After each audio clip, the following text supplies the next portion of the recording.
All right, so Pitt's recruiting class climbing right up toward 20 after the latest run of commitments over the weekend. And, who knows, probably more will come out of that group and out of the first official visit weekend. But as they climb closer to 20, obviously they're across the midpoint of the class. We don't think they're going to sign 40 guys or anything like that. And so as they cross the midpoint of the class, get closer to probably where this class is going to tap out, or cap out, I should say, somewhere in the 23 to 25 range, there's some important questions to ask. Most notably, what else do they need in this recruiting class? Right now, we've got 18 confirmed commitments. There's one that's sort of still outstanding, and it's entirely possible it could get announced after we record this, in which case, adjust accordingly. But as of right now, we know of 18 commitments in this class. There's 19, Pat Narduzzi tweets that have gone out, so there should be one more guy who's announcing at some point soon, we'd think. Probably, somebody from this past official visit weekend. But even with the 18 that we have on paper right now, there's a question of how many more do they need? And maybe more relevantly, what else do they need? What positions do they need to fill in order to make this class complete? I think it's a good recruiting class so far. There's some pieces you really like, but they're going to need some more to top it off and really make it a really useful class that can help restock this roster going forward. So what does Pitt need to fill out the recruiting class? What can they do with these remaining spots in the group? That's our topic today on the Wednesday edition of the Morning Pitt here on youtube.com/Panther-Lair.com.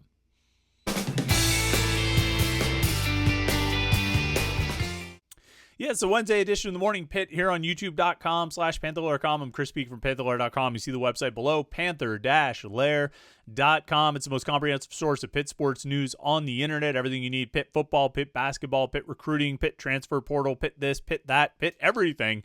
We covered at Panther-Lair.com. And as I always say, we have the message boards. It's the best online community of Pitt fans you're going to find.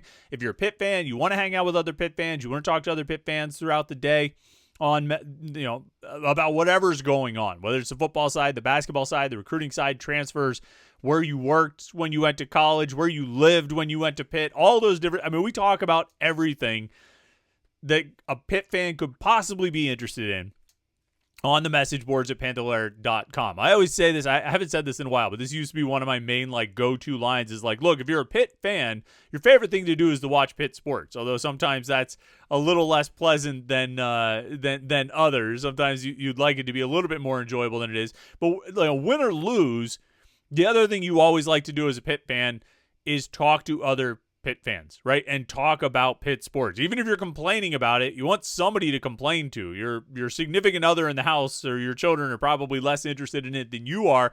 But there are other Pitt fans on the message boards at Panther-Lair.com that are just as committed and dedicated and diehard and fanatical and maybe a little bit maniacal as you are. So go check it out and hang out with other Pitt fans to talk about Pitt sports. Panther-Lair.com. And of course, our YouTube channel here, youtube.com/Panther-Lair.com, where we have all of our Pitt video content. Monday through Friday, we have these morning Pitt videos. Every day, a little bit of Pitt sports talk to get your day started.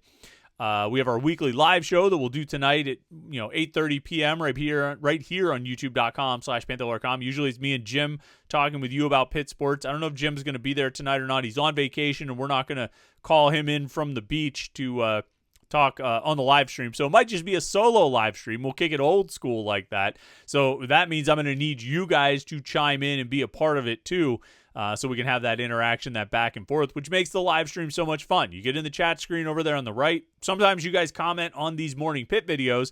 Well, the chat screen during the live stream is an opportunity to get a little feedback and us have a little back and forth. You post your comments and your questions. I respond to the comments and answer the questions as much as we can within reason. So we have a good time with it, though. And if you're a Pitt fan, you want a little live Pitt sports talk, like a little bit of a call-in show almost is how it sort of works, like a sports radio call-in show. That's basically what we do. And look, you don't have many opportunities or many options for live Pitt sports call-in shows. This is it. So do it tonight, 8:30 p.m. right here on youtube.com/Panther-Lair.com. As we always ask you to do, like this video and subscribe to youtube.com/Panther-Lair.com, and that way you won't miss any of that Pitt video content. You might forget by 8:30 tonight. You might not remember, hey, there's a live stream tonight. But if you subscribe to youtube.com/Panther-Lair.com, you'll get a notification when we go live. You'll get an alert sent to your phone, And then you'll know. You won't have to worry about remembering. It's one less thing to keep in mind. It'll just pop up on your phone. You'll be like, oh, yeah, the live stream. I want to tune in for that because I want to have a little bit of Pitt sports talk. Obviously, a big focus tonight will be recruiting. It continues to be a big focus as Pitt moves through the month of June. They've got 2 prospect camps in the books, 2 official visit weekends in the books. They've got 1 official visit weekend left. We're working on confirming a list of guys who will be visiting this coming weekend, and that'll be the final official visit weekend of June, and we'll see where the recruiting class is after that, and maybe we'll do another episode like this one in a couple of weeks. But for now, let's talk about Pitt's recruiting class, where it stands right now, what they need, what positions they need to fill in as they look to add, anywhere from 5 to 7 more commitments. I would say maybe not 5 to 7. I mean, they've got 18 commitments that have announced themselves. There's one more guy, like I said, that's out there lurking. And again, I apologize if he, announces it late Tuesday night and we don't have a chance to re-record this section of the of today's Morning Pitt. But 18 commitments, 19 really. And we think that the class will get anywhere, could be 22, 23, 24, 25 guys. I could see them going as much as 25 in this recruiting class.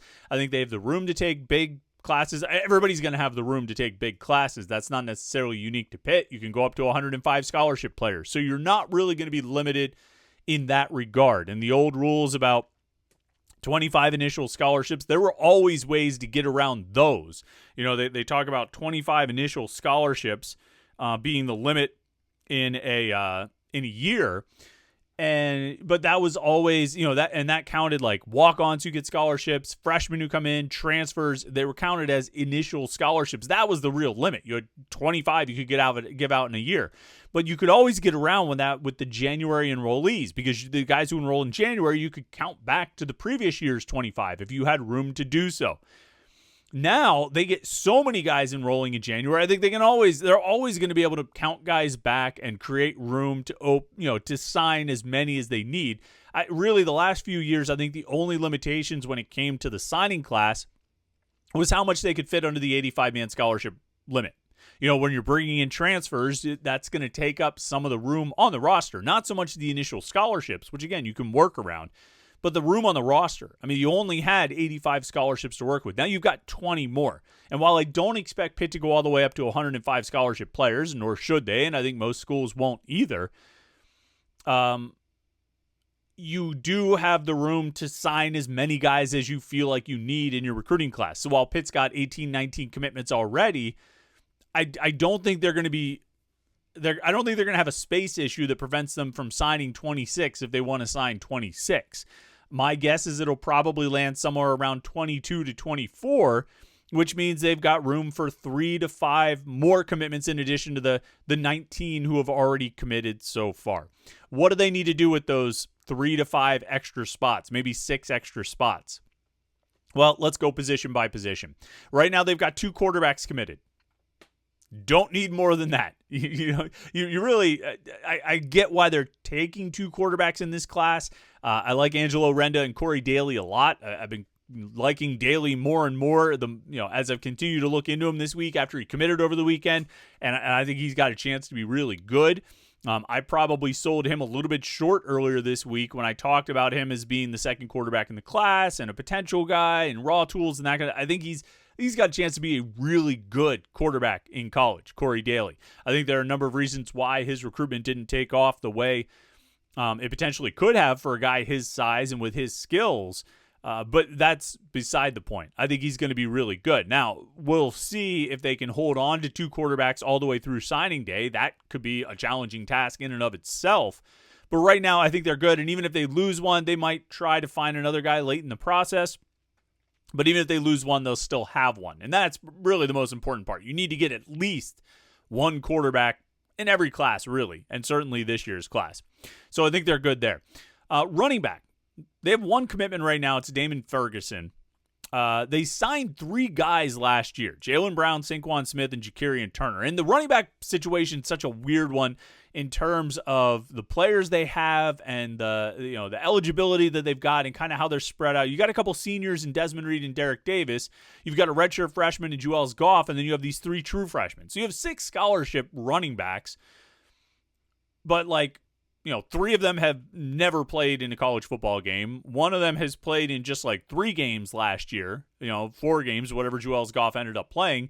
One of them, Derek Davis, has minimal experience, and he's hurt, so his availability is kind of up in the air. You don't know when he's going to be able to get out there and practice and play. And then you have Desmond Reed, who is really good, obviously. Now, of course, what they're recruiting right now, Damon Ferguson and these other guys they're going after, they're not going to help you in 2025. It's sort of a moot point there, but you are going to lose Reed and Davis after this season. And so, and who knows who else out of these other 4 freshmen and redshirt freshmen. I think they could use another running back in this class. I don't think it's a bad thing to stock up on running backs, particularly given the state of the current roster, not necessarily for 2025, but what it looks like for 2026. It's not great to be relying on freshmen in 2026. You shouldn't have to. You should have Joels Goff. You should have Jalen Brown and Saquon Smith and Ja'Kerian Turner. But I think you'd like to have 2 freshmen in this class just to sort of restabilize that position group, because it really has kind of fallen a bit over the last few years with transfers and misses in the recruiting process. So I think they could use another running back. If they have 3 to 6 more spots to give, or players, recruits to take, I think a running back wouldn't be the worst thing. At wide receiver, they've got 3 announced commitments so far: Jaden Dunbar, Demetrius McCray, and Dylan Wester. I think there's a pretty good chance that unnamed commitment is probably a wide receiver as well, in which case I would say they're good at wide receiver. They signed 3 guys in the freshman class last year. Guys who will be freshmen this year, I should say. Tony Kinsler and Bryce Yates and Cam Sapp. They brought in transfers, 2 or 3 transfers each of the last 2 years. They can keep going to that well. I don't know if they necessarily need like 5 receivers in the class. All of this, as we talk about the recruiting class, it all sort of depends on, or it's all subject to change based on decommitments, which is always a possibility, particularly when you have almost 20 commitments before the end of June. You're probably going to have a few guys that don't make it all the way to signing day, either by your choice or theirs. And so that could shift the numbers around here. But even if they've got 4 commitments from receivers right now, even if they lose one of those guys, I think 3 receivers is plenty in the class, can help restabilize that position, particularly building off of last year's class as well. And I think these are really good players. I think Wester's really good. I think Demetrius McCray is really good. And Jaden Dunbar's got that size, which you love to see. At tight end, they've got one commitment, Wyatt Villarreal. They took 1 guy last year, Max Hunt. They took 1 guy the year before, Malachi Thomas. It feels like they need more. I have such low expectations, not just for the tight ends on Pitt's roster, but tight end recruiting in general. And I know it's not necessarily a reflection on Jacob Bernowski. I think it's a really tough position to be in, to recruit tight ends in 2025, and particularly to an offense that doesn't necessarily feature the tight ends. I think it's tough. And to be honest with you, unless they have like a mass exodus of tight ends on the roster, I don't see a need to bring in 2 scholarship tight ends in the freshman class. I don't think you need to use an extra spot for that. If you end up losing some guys in the offseason, maybe you can go get another transfer. You might need to go get another transfer anyway, depending on how Malachi Thomas and Max Hunt develop. Jake Overman's going to be done after this year. Justin Holmes, I think, will be out of eligibility as well. So, I mean, you're going to, they already, it just doesn't seem like a good use of a scholarship spot to bring in another high school kid. But that's just me. Offensive line, I think they're kind of in good shape. They got 2 tackles and 2 guards committed. A 4-man class, that's pretty good. They brought in a decent number of guys the last couple of years. They're trying to get the numbers back up along the offensive line and do so with recruiting. So I think they're pretty solid there. Defensive line is probably one of the position groups where they really need to add a few guys. They've only got 1 defensive lineman committed right now. It's Lincoln Hoke, the defensive tackle from North Allegheny. Last year, they only signed 1 D tackle and 2 defensive ends. And really, like, you go up to the redshirt freshman class, or guys who are, redshirt sophomores. No. I'm sorry. They have 2 redshirt freshman defensive tackles and then 1 redshirt freshman defensive end. So my point is, like, when you look at this year's projected roster, they're going to have, 3 freshman or redshirt freshman defensive tackles and 3 freshman or redshirt freshman defensive ends. That's the future of your position group. That's the future of the defensive line right there. And it's 6 guys: Trevor Summers, Julian Anderson, Denham Cook, Jasir Winnington, Ty Uhas, and Zach Crothers. I mean, that's the future of the group. That's the future of the defensive line. And I think you need to add to that. Now, it's a question of what they can add and what kind of talent they can get, but I think you need numbers at the very least. I think they're going to need more defensive linemen in this recruiting class, and I don't know if some great targets have really emerged or revealed themselves at this point beyond Lincoln Hoke. They have Reston Lehman too. I'm sorry, what am I talking about? They have Reston Lehman. So they've got one D end and one D tackle. I'm sorry. I didn't have him in my notes here. I don't know why I didn't write that down. But so they got one D end and D tackle. I think they need one more of each. I think you need at least 2 ends and 2 tackles in this class. They took 2 ends and 1 tackle last year, and I think you need to bolster those numbers. So even with Hoke and Lehman, I like those guys. I think they're good players. They're local kids and everything like that. You got to keep bolstering that group. So I think if they've got 3 to 6 spots left to give, I think at least a couple of those need to go to defensive linemen.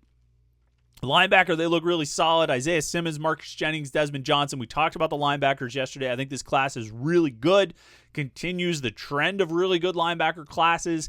I think they're fine there. The biggest thing with the linebackers in this recruiting class is holding on to all 3 of these guys, because I think these are 3 really good prospects, and it's going to be, I think they're going to have to fight tooth and nail to get to signing day with all 3 of these guys. Now, if they lose one, I'm not sure they necessarily need to replace him. If they're dead set that they've got to get 3 linebackers in this class, then okay, you go find somebody. But the good thing about having 3 commitments at this point is if you lose one, you're still in pretty solid shape. And I think these 3 guys are so good that even if whichever one you lose, and for a while it was like, oh, Marcus Jennings, that's going to be the toughest guy in this class to hold on to. And then Isaiah Simmons, he's going to be the toughest guy in this class to hold on to. Desmond Johnson looks really good. I think they're all really good prospects. And so even if you lose one, I think you're still in really good shape with the other 2. So don't need any more of those guys right now. You're set at linebacker. Corner, they've only got 1 committed, Kentrell McCray. They only took 1 last year in Sean Lee. They've got 2 redshirt freshman recruits, Nigel Maynard and Davian Pritchard, and then the transfer Zion Ferguson, who came in from North Carolina. So they've got some young depth there. 4 guys on the 2025 roster who'll be freshmen or redshirt freshmen. But we know this staff, right? I don't think they've ever wanted to sign only 1 corner in a class. I expect they'll get another guy, at least 1 more corner here. And ditto for safety. They've got Isaac Patterson in the recruiting class already. They signed 2 safeties last year. They've got 1 redshirt freshman and Alan Bryant. So you've got 3 freshmen and redshirt freshman safeties on the 2025 roster. Isaac Patterson's committed. I just don't see this staff standing pat with only 1 safety and 1 corner. It's just I don't think they can do it. So when you look at having 3 to 6 spots left to give, I think 2 defensive linemen. I think 2 defensive backs would be 4, and then if you could get another running back, that would be your ideal way to go. Get 5 more guys. That would put them up to 24 commitments in the class, and I think they'd be in pretty good shape. Now, you're going to have some movement. You're going to have some guys decommit. You're going to have to replace guys here and there, but I think they're generally around the target numbers they should want to be at. And I think that, if you can end up around these numbers, 2 quarterbacks, 2 running backs, 4 receivers, 1 tight end, 4 O linemen, 4 D linemen, 3 linebackers, 2 corners, 2 safeties, that's a pretty good class. And I think that addresses a lot of what they need, almost all of what they need, particularly restocking the wide receivers in the offensive line where they needed to restock, not to mention the defensive line. So that's what I see. That's how Pitt gets to about 24 commitments or so in this recruiting class. We'll see how that pans out. If they add 2 more D linemen, another running back, a corner, and a safety, we'll see. We'll see. That's my prediction. Maybe. Oh, yeah, that's it. I just figured out my prediction for this week's 3-2-1 column. What they finish out the class with. Nice. Shout out to me. I might get 2 sections in the column out of that. I like it. All right. that'll do it for today. Make sure you like this video and subscribe to youtube.com/Panther-Lair.com. That way you won't miss any of our Pitt video content. And then check out the website Panther-Lair.com, Pitt site on the 247 Sports Network for everything you need in Pitt sports coverage. Panther-Lair.com. Thanks so much for tuning in today. Don't forget we have the live stream tonight at 8:30 p.m. right here at youtube.com/Panther-Lair.com. So like this video and subscribe, and we will catch up with you tomorrow for the Morning Pitt right here on youtube.com/Panther-Lair.com.